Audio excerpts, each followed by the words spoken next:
yes. Central weighting, some mallet designers have tried it, so putting the weights pretty much under where the shaft meets the mallet, but you find it's very much just like having a golf club on the end. It's very easy to twist the head around, because there's nothing to disperse the weight to the ends, and in a swing, which is where it's actually important. It's not just a theoretical bit of information. In the swing itself, having a weight at one end and a weight at one end and a weight at the other helps keep on line much better than the central weighting.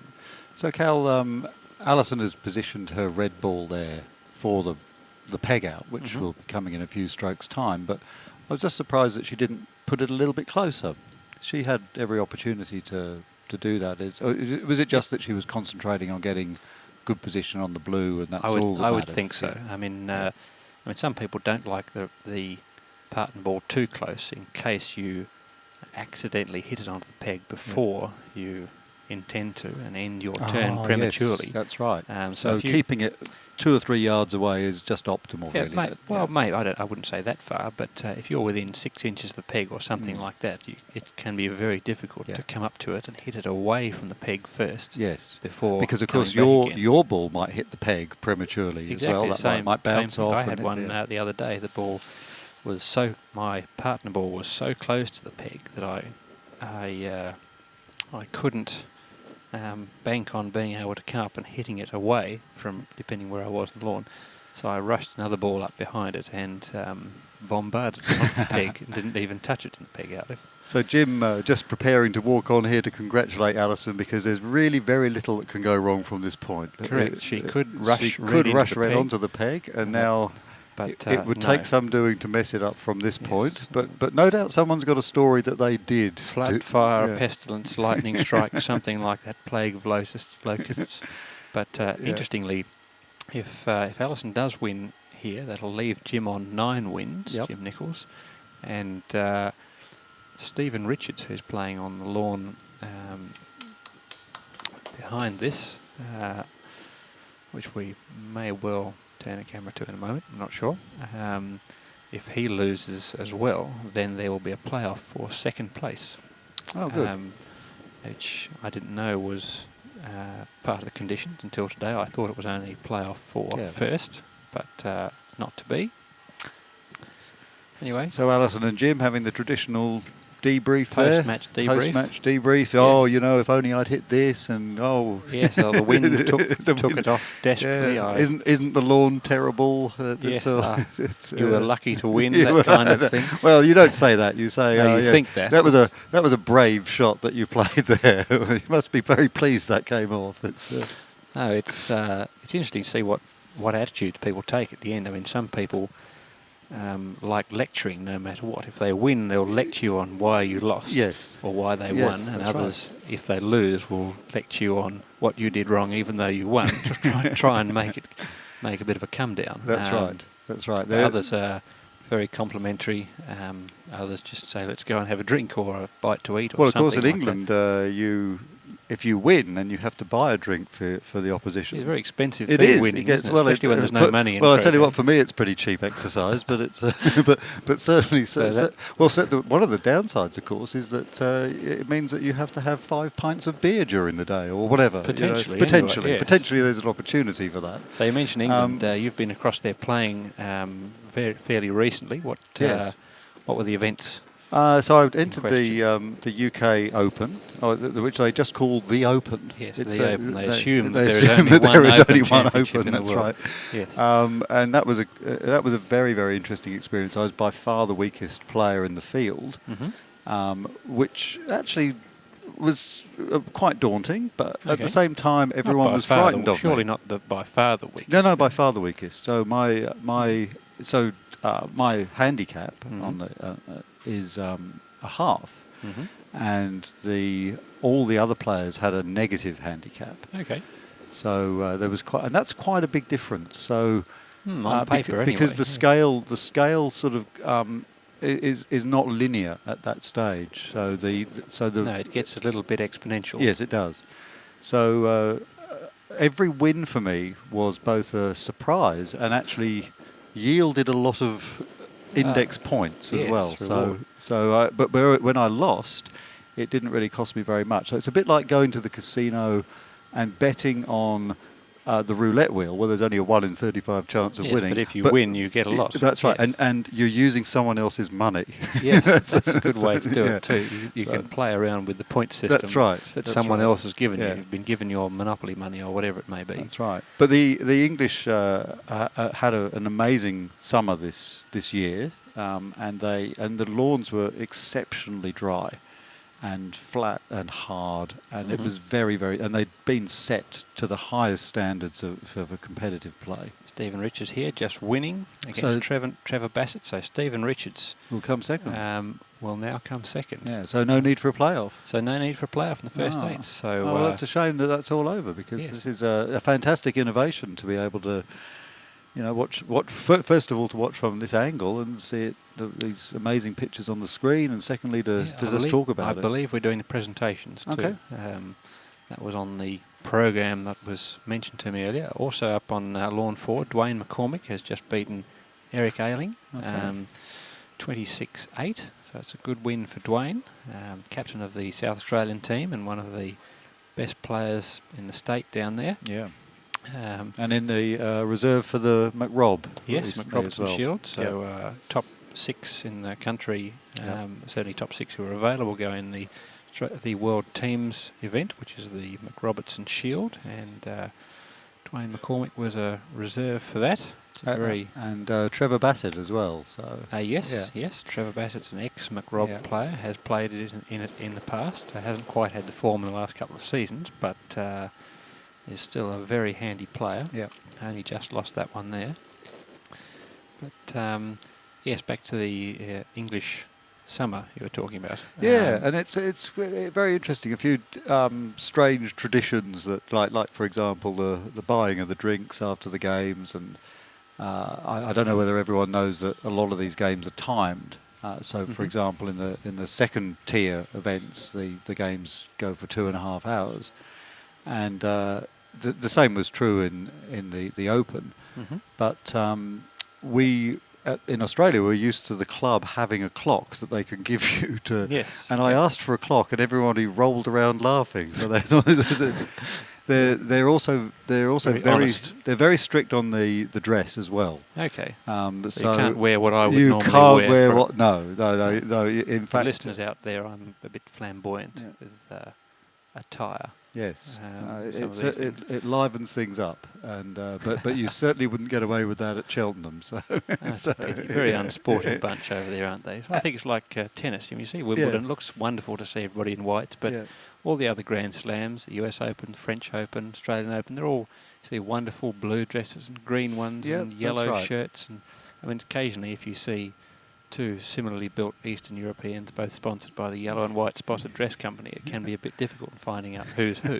But other than that, I think it's fantastic. But it's good you have 1 or 2 tournaments where everybody's uniform. Yeah, I mean, look, it's funny, the discussion of what we should be wearing as croquet players comes up quite a lot, and there are people who believe that wearing white gives it a rather fuddy-duddy sort of old-fashioned view, but I mean, I've sort of got to think that I feel more like Cristiano Ronaldo playing for Real Madrid when I'm in my whites than I do. Well, that's good, making it a bit special. That's right. So what are your tournament aspirations for the near future? Are you, or even the long far future? I mean, Australia have the World Championships here in 2020, 15 months away, and then the year after that we've got the McRobertson Shield, the World Team events, both down here at Canley. Is anything like that on your? Well, I mean, I think like all players like myself who are still developing and have a real hunger for the game. We're just aiming to achieve the highest we possibly can. But at the moment, it's funny as you go through the game. First of all, the technique is something that lets you down. Then the tactics are things that need taken care of, then suddenly the technique becomes important again. Or the mental approach, the or whatever mental it may be. composure, the concentration. So there's so many different facets to the game. But at the moment, it would be nice if anybody has seen my Roquet anywhere, please would they return it to me. Please return it. Anyone stolen Gareth's Roquet? Yes. Now, just looking at the scores here, it seems that in the third 8's, we have a tie for third place. We have Virginia Arnie and Kerry Ann Organ. Oh. Both won 12 out of their 14 matches, which means that there will be a playoff in the third 8's. For the first place? For the first place. Oh, fantastic. Yes, so hopefully they'll do it on this lawn here. That would be fantastic. That would you like to hang around for a little bit? I would. I'd be very interested. Because I think that would be a very interesting game too, because there'll be a lot of interaction between the players. Yes, indeed. Now, as you mentioned before, a lot of these games in the second and third 8's are timed. Now, just looking at the scores, so out of the 12 games that Kerry Ann Organ has won, she has got to the full 26 in 3 of them, but Virginia has failed to get to 26 in any of them. So the the odds are not the odds, but the hoop count is with Kerry Ann Organ. Yeah, and getting to 26 is quite a significant thing. I mean, it really means that you've been able to complete the whole circuit and take all the opportunities that have been given to you. Whereas if you can't get to 26, you're not completing, you're not finishing the opponent off. You're always letting them have a chance. Yes, absolutely. Now the top players sometimes, as you know, often have wins of 26-0, where the opponent never gets to have a chance. They might put one ball onto the lawn to begin it, and then one a little later on when they get their one chance when the opponent switches balls. But haven't seen any of that as yet in this tournament. Everybody has scored. I don't think there's even been... Well, there might have been 1 or 2 26-0s in the... But 26-0 is a perfectly respectable score. I mean, you haven't done anything wrong if you've lost 26-0, really. I mean, you might have missed one shot. A lot of people say they'd prefer to lose 26-0 than 26-5, 26-15 or something like that, because that means they've been in and had chances and blown them. That's right. Effectively. That's right. Yeah.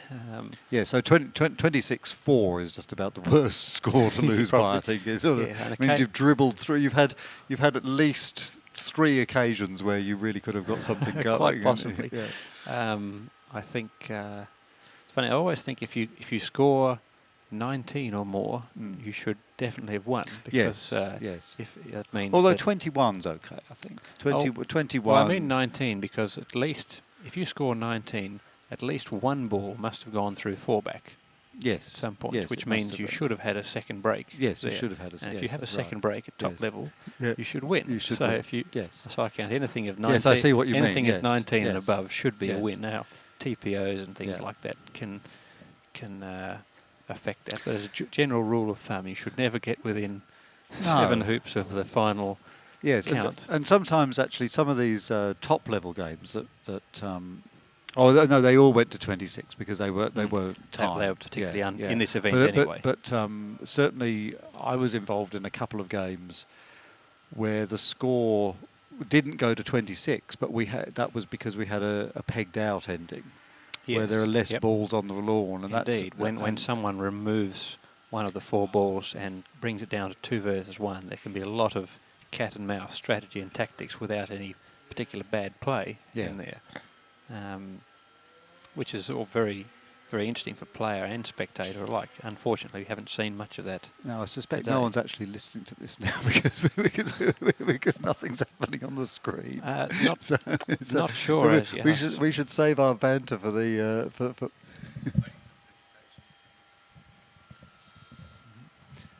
We have presentations coming up, and they should be coming within our view soon.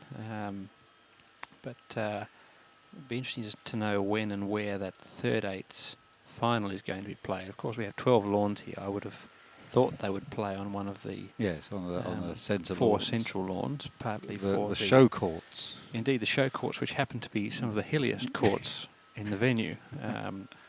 Especially lawns 1 or lawn 2. And actually, Cal, the hoops on these 4 show courts have been set very tight. So if they're going to have the the third division final on here, they might have to reset the hoops to widen them a bit.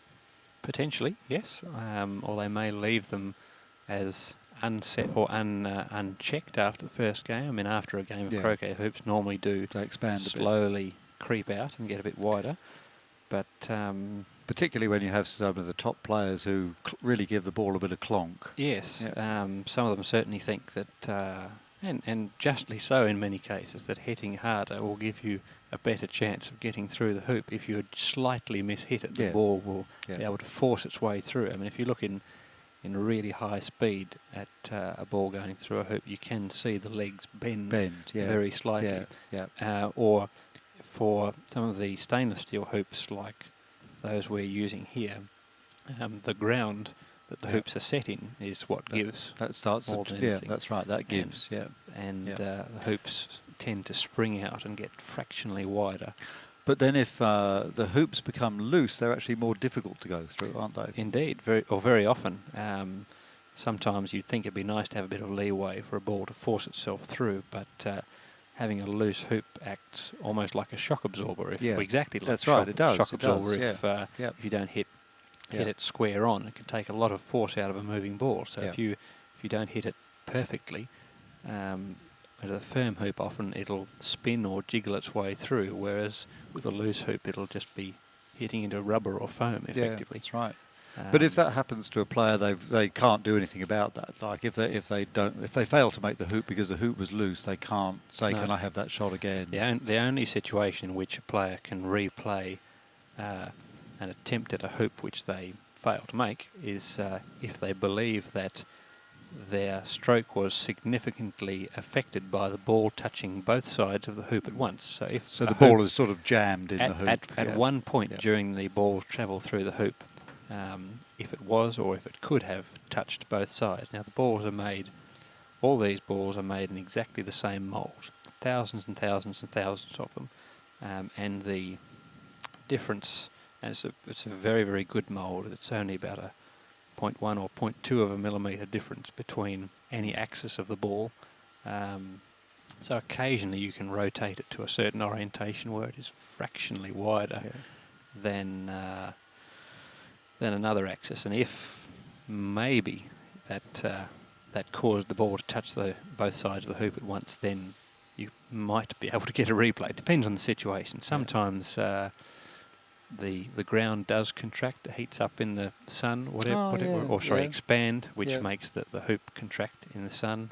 Sometimes force thundering into the side of a hoop or something like that, whether it's a mallet or a ball, can just jiggle it that half a millimetre closer to make the ball touch both sides. And you do see balls jamming in a hoop. There was actually one earlier. Eric Ayling was coming through. Oh, we saw the hoop being reset. Yes, on the 11th hoop over there. So he played a stroke where he played it very gently, I think, and the ball in question stuck in the middle of the hoop, and he claimed a replay because it was an illegal hoop. It was tighter than the ball. So what if the player finds out that their ball is bigger than their opponent, so that they've got nothing they can do about that? Within limits, you can do something about that. Now, for big tournaments, they check all the balls that arrive when they come out of the box. They measure them with a special set of calipers to make sure they're all across each axis. Yes. Yep.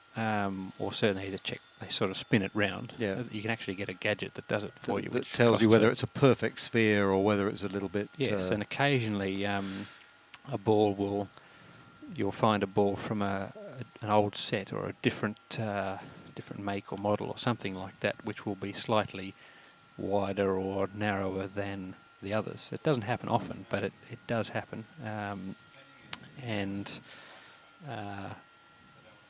There are certain tolerances for a ball. So a ball theoretically must be 3 10/16 of an inch wide, and if it's more than I can't remember what it is, 0.4 of a millimetre outside that range, or might be 1 millimetre outside that range, then you can, certainly on the large side, you can get it replaced by another ball. 1 millimetre is quite a lot in the context of... Yeah, absolutely. I mean, I have seen, I actually saw about a month ago a tournament played where a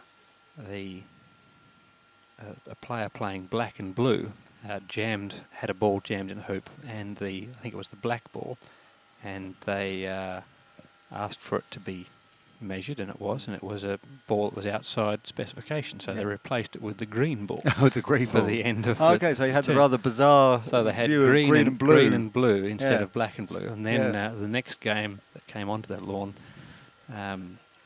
they had all these balls to choose from, so the person who won the toss chose to go in, and the opposition said, "I'll take black and white," because they were a Collingwood supporter, so and the finals were coming up, so they played with black and white, and the others said, "Oh, all right, well, I'll play with Parramatta, blue and yellow," or whatever it may have been. It looks as if we've got a whole gaggle of croquet players down there for some sort of presentation. Yes, let's switch over to them now. Yep.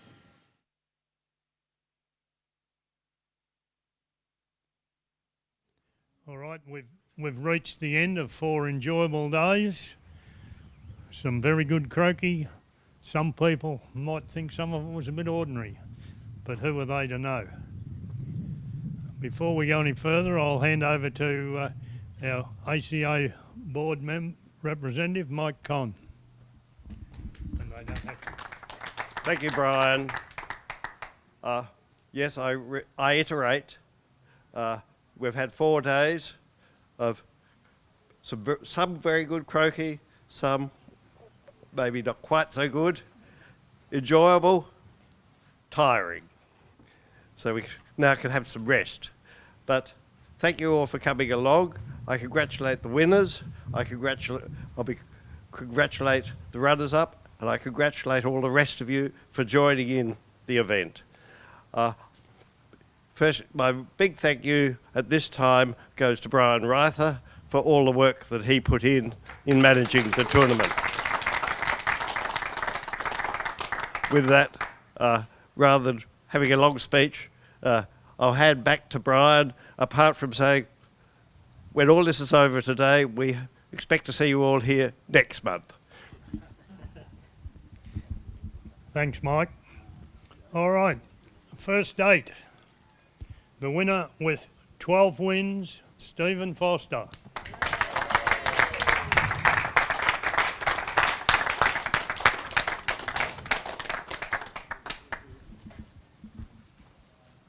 Congratulations again. Thank you.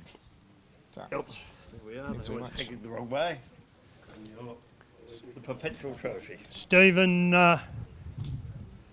it's a pleasure to see a different name going on this bloody right. after 9 years. Well done. Thank you. Thank you very much. Thank you. First off, I'd just like to thank Brian for his managerial way he does the managing. I'd also like to thank Mike for being here for 4 days and running 12 courts today on his own, and also the other referees. And the referees that did all the hoop setting every time a match was finished. So thank you very much to you, Mike, and pass it on to all the other referees. Okay, thank you to the other competitors in my section. It was a very tough 4 days. Wind, the sun, the lawn conditions, the hills, you know what they were. And congratulations to all the other winners in the other divisions, and also to every player that came this weekend. Thank you very much. Thanks. And the runner-up, Stephen Richards.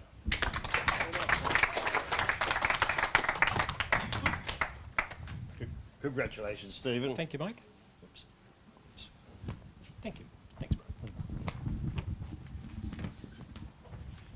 Second eight, with 12 wins, Dave Luxmore.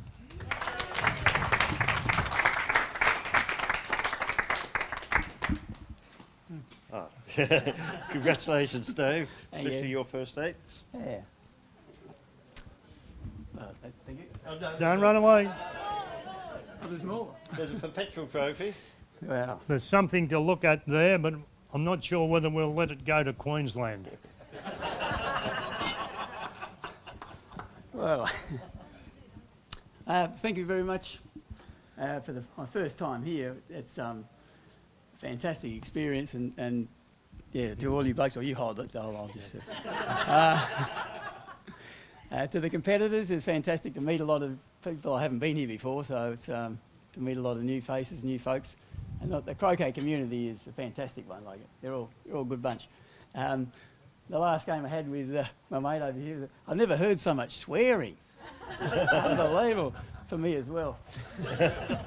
High scoring game. But and thanks to the referees and all the people that helped out in the course. Thank you very much. And the runner-up, Murray Baum. If I get this right this Thank time. you. Yeah, put it on. Oh, just hanging the right way this time. I actually do want to say a couple of words because it's my first time here, and it's just been a fantastic 4 days of just croquet after croquet after croquet after croquet, and to be able to do that on an extended basis is just, you know, heaven for me.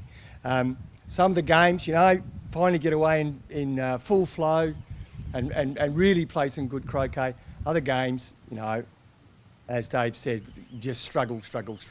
And I've learnt loads being here. So thanks to everybody for actually putting on. It's been great. Thank you.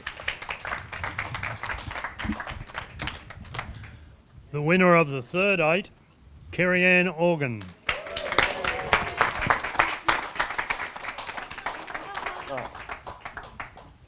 We got this the right way. There we are, Kerry-Ann. Thanks. Congratulations. Thanks, Mike. Thank you. Kerry-Ann, Thank you. congratulations. You handed that to me the other day. I did. Maybe you'll be able to take it back where you brought it from. Maybe. Yeah. Thank you, everyone.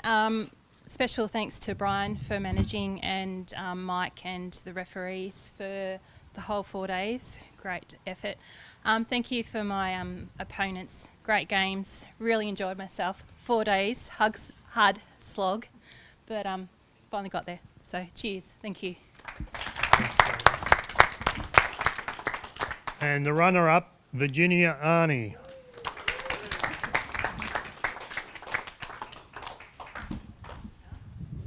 I'd just like to say, on the morning of the second day, Virginia didn't really want to continue. She had a few injuries. I said, well, it would be good if you could complete the first round. She did, and she completed the second round. Well done, Virginia. Thank you. Thanks, everyone. Thank you. That finishes the proceedings. We look forward to seeing you all here again soon. The Australian Open is here in a month's time, and plenty of other things coming up. So safe trip home, and we'll see you all again another day. Thank you.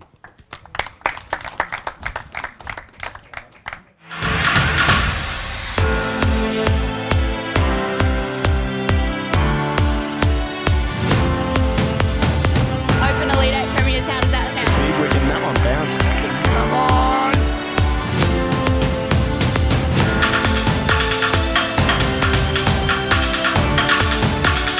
From the edge is flying the ball through. The drivers have been safe to the catch. Gone. Motor are going through. It's all over for Southern.